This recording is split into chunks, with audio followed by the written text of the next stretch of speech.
Assalamualaikum warahmatullahi wabarakatuh.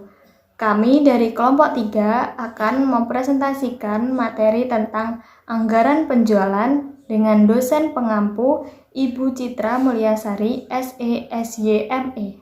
Selanjutnya, kelompok 3 beranggotakan Istiqomah dengan NIM 3 akhir 015, Preti Indriani Susanti dengan NIM 3 akhir 084, Erma Cahaning Tias dengan NIM 3 akhir 220 dan Zulfikar Kusnugina dengan NIM 3 akhir 221. Pengertian anggaran penjualan. Anggaran penjualan ialah anggaran yang merencanakan secara sistematis dan lebih terperinci tentang penjualan perusahaan selama periode tertentu yang akan datang. Yang di dalamnya meliputi yang pertama, rencana tentang jenis atau kualitas barang yang akan dijual. Yang kedua, jumlah, harga, waktu penjualan, serta tempat pemasaran barang. Selanjutnya yaitu manfaat anggaran penjualan. Yang pertama, untuk mengurangi ketidakpastian tentang pendapatan di masa yang akan datang. Yang kedua, untuk memasukkan kebijakan dan keputusan manajemen ke dalam proses perencanaan. Yang ketiga, untuk memberikan informasi penting bagi pembentukan elemen lain dari rencana laba yang menyeluruh. Yang keempat, untuk memudahkan pengendalian manajemen atas kegiatan penjualan yang dilakukan. Sehingga dapat ditarik kesimpulan bahwa anggaran penjualan digunakan untuk mengurangi ketidakpastian tentang pendapatan, untuk memasukkan kebijakan manajemen ke dalam proses perencanaan, untuk memberikan informasi dari rencana laba, dan untuk memudahkan pengendalian manajemen dalam kegiatan penjualan. Untuk selanjutnya yaitu penyusunan anggaran penjualan. Untuk menyusun anggaran penjualan diperlukan penaksiran atau forecasting, khususnya penaksiran tentang jumlah produk yang diperkirakan akan mampu dijual beserta harga jualnya, yang masing-masing dikaitkan dengan jenis produk yang akan dijual dengan waktu serta tempat penjualannya. Poin selanjutnya yaitu penetapan harga jual produk. Yang pertama yaitu dengan menggunakan metode harga pasar. Metode ini ditentukan oleh mekanisme harga produk yang berlaku di pasar. Suatu perusahaan tidak dapat menetapkan harga dengan kehendak perusahaan tersebut. Namun, perusahaan harus mengikuti harga pasar yang berlaku. Kedua, metode biaya plus. Contoh, kapasitas produksi normal PT 5 Pilar per tahun adalah sebesar 120.000 unit, tetapi perusahaan berencana hanya memproduksi sebanyak 100.000 unit untuk tahun 2010. Untuk pembuatan anggaran tahun 2010, pada akhir 2009 perusahaan membuat proyeksi biaya yang diperlukan untuk memproduksi 100.000 unit produk tersebut, seperti yang terlihat sebagai berikut. Yang pertama, biaya bahan langsung sebesar 200 juta rupiah, biaya tenaga kerja langsung sebesar 350 juta rupiah, biaya overhead variabel sebesar 150 juta rupiah, biaya overhead tetap sebesar 240 juta rupiah, biaya pemasaran variabel sebesar 100 juta rupiah, biaya pemasaran tetap sebesar 50 juta rupiah, biaya administrasi dan umum sebesar 110 juta rupiah, dengan biaya total sebesar 1.200.000.000 rupiah.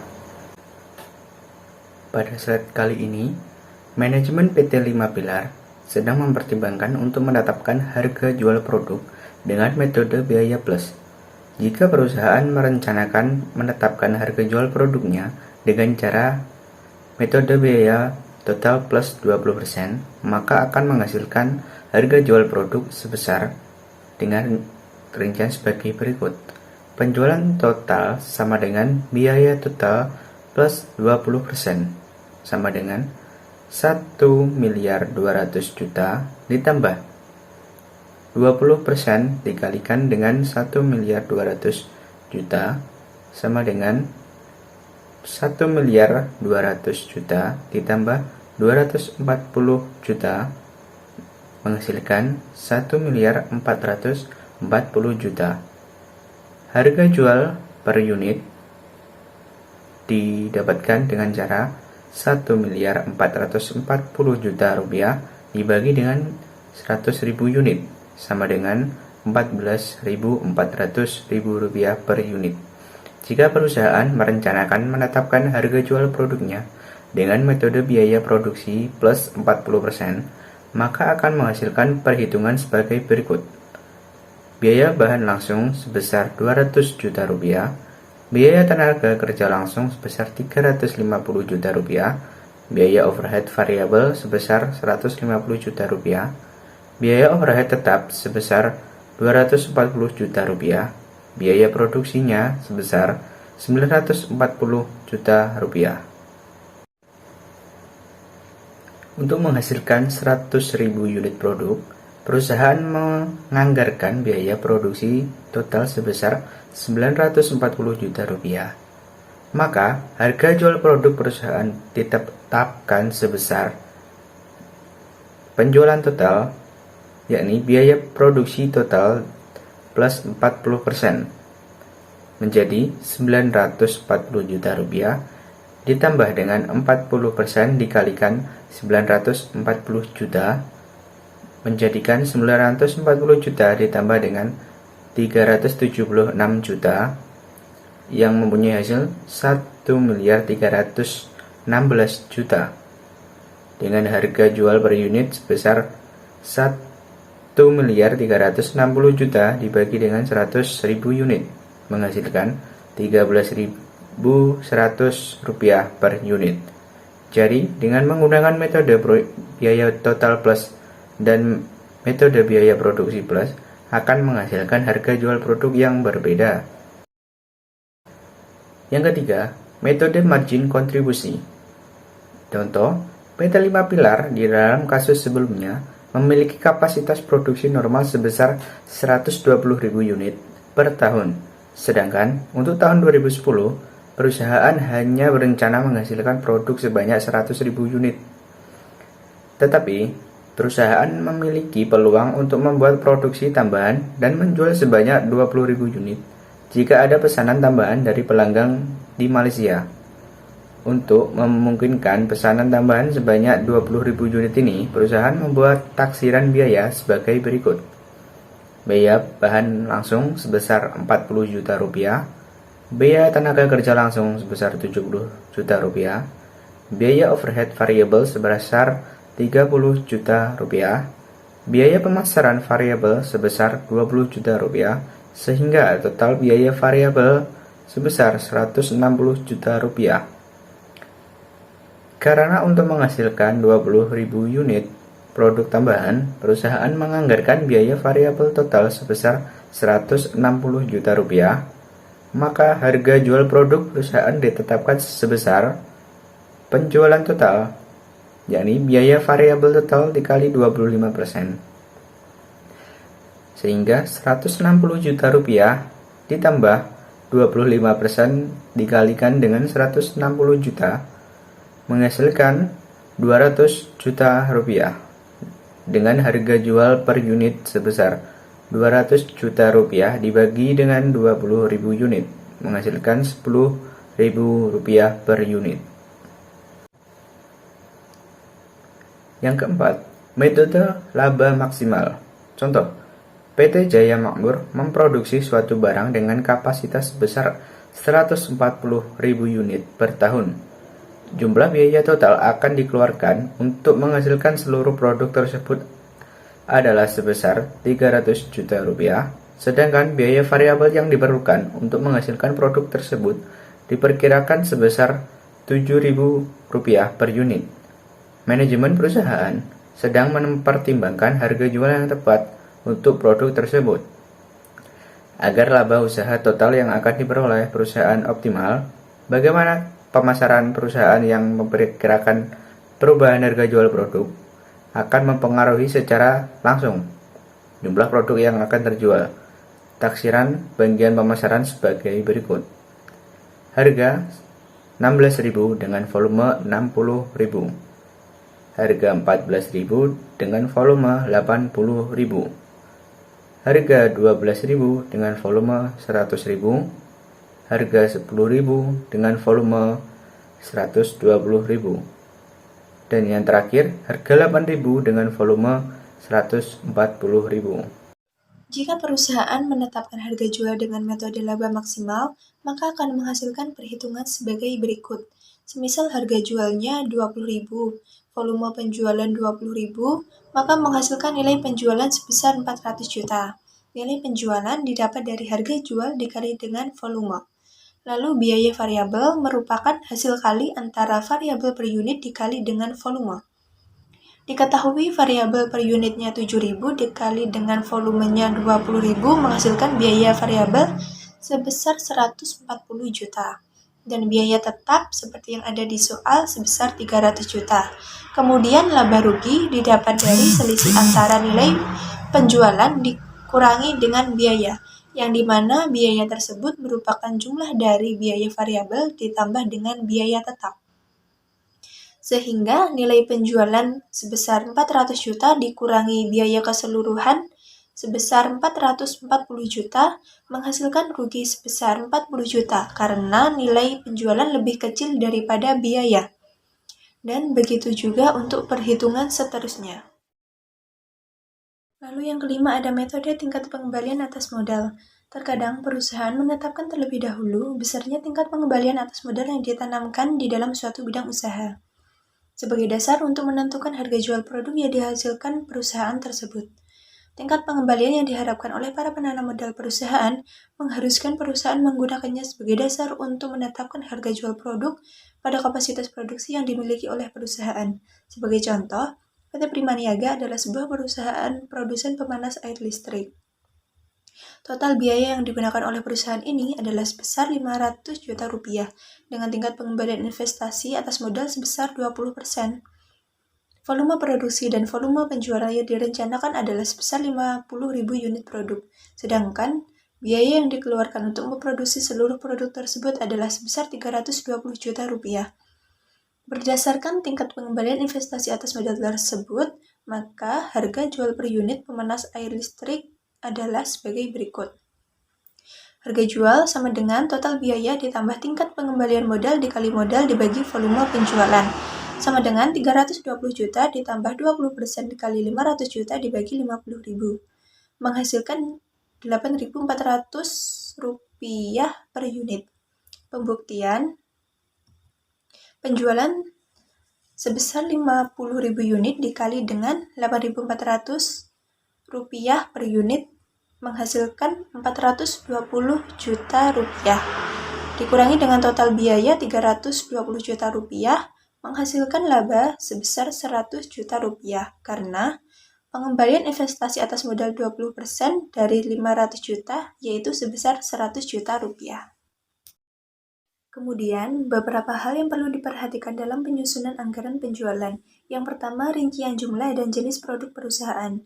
Anggaran penjualan hendaknya menyebutkan dengan jelas jenis produk yang akan dijual serta jumlah unit dari masing-masing produk tersebut. Walaupun nantinya seluruh penjualan akan dijumlahkan, namun untuk keperluan pengawasan perlu masing-masing jenis produk tersebut diketahui jumlahnya. Yang kedua, rincian daerah pemasaran. Bagi perusahaan-perusahaan yang mempunyai daerah pemasaran yang cukup luas, di dalam penyusunan anggaran perlu untuk memperlihatkan kemana saja produk perusahaan tersebut akan dijual untuk membantu para pelaksana penjualan dan memudahkan pengawasan penjualan. Pada umumnya, daerah pemasaran yang luas akan dibagi menjadi beberapa daerah pemasaran dengan dasar-dasar tertentu yang sesuai dengan kondisi perusahaan. Dasar yang paling umum digunakan adalah letak geografis, pembagian atas dasar kota tujuan atau kelompok kota tujuan pemasaran. Yang ketiga, diskriminasi harga. Untuk perusahaan yang menerapkan kebijakan diskriminasi harga, harga yang ditentukan harus jelas sehingga dapat diketahui dan diawasi pelaksanaannya dengan mudah. Jika harga untuk masing-masing daerah pemasaran ini tidak dijelaskan, maka penjualan produk perusahaan tersebut akan mengalami beberapa kesulitan di dalam pemantauannya, karena terdapat beberapa harga yang berbeda antara satu daerah dengan daerah pemasaran yang lainnya. Kemudian yang keempat ada potongan harga. Di dalam pelaksanaan penjualan produk perusahaan, sangat sering dijumpai adanya potongan harga. Bagi pembeli atau distributor yang membeli dalam jumlah tertentu atau pembayarannya dengan jangka waktu tertentu, seringkali mendapatkan perlakuan harga yang berbeda. Untuk memudahkan pengawasan penjualan produk, maka di dalam anggaran yang disusun seharusnya disebutkan seberapa banyak potongan yang akan diberikan oleh perusahaan sehubungan dengan pembelian dengan persyaratan-persyaratan khusus tersebut.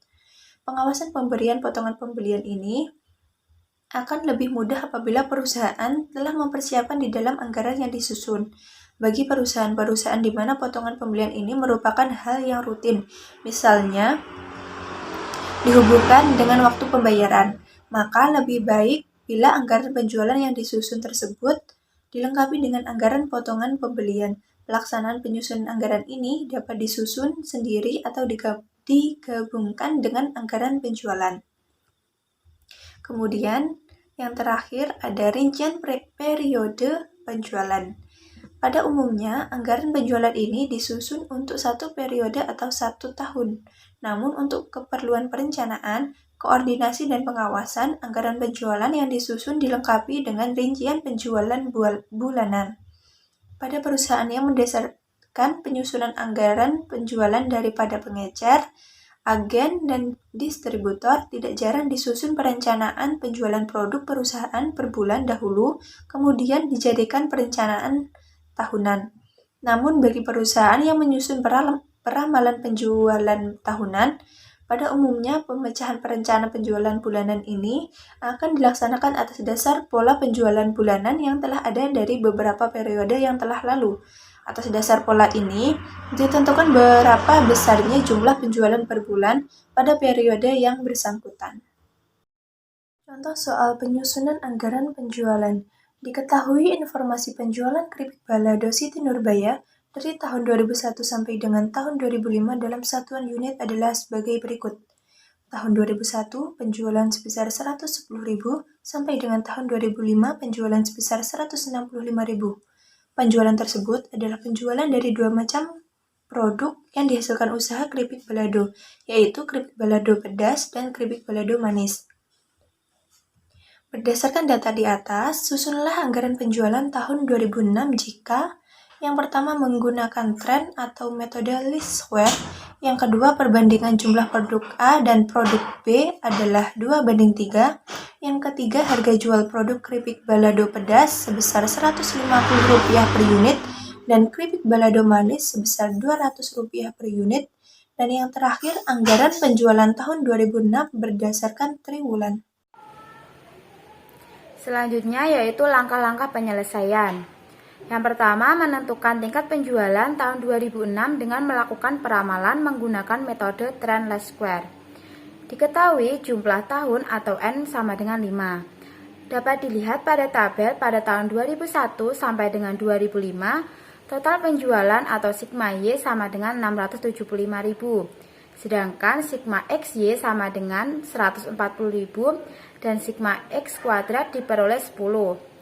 Yang pertama yaitu mencari nilai A.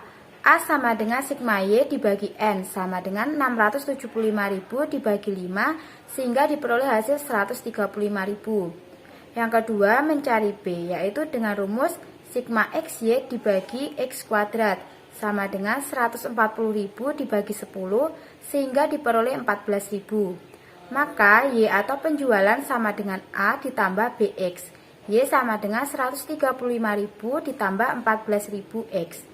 Jadi tingkat penjualan pada tahun 2006 adalah Y 2006 sama dengan 135.000 ditambah 14.000 dikalikan 3. Jadi tingkat penjualan pada tahun 2006 adalah 177.000 unit. Yang kedua yaitu menentukan jumlah untuk masing-masing produk keripik pedas dan produk keripik balado manis dengan menggunakan perbandingan yang ada. Bila mana diketahui perbandingan produk adalah 2:3, sehingga untuk produk keripik balado pedas sama dengan 2/5 dikali 177.000 unit, sehingga diperoleh 70.800 unit. Sedangkan untuk produk keripik balado manis sama dengan 3/5 dikali 177.000 unit, sehingga diperoleh 106.200 unit. Yang ketiga yaitu harga jual produk keripik balado pedas dan produk keripik balado manis masing-masing perbungkusnya, yaitu Rp150 untuk produk keripik balado pedas dan Rp200 untuk produk keripik balado manis. Yang keempat yaitu menentukan jumlah penjualan dalam 1 tahun dan kuartal untuk menyusun anggaran penjualan dalam kuartalan. Diketahui 1 tahun adalah 12 bulan, artinya 4 kali penjualan dalam setahun, karena 1 triwulan ada 3 bulan.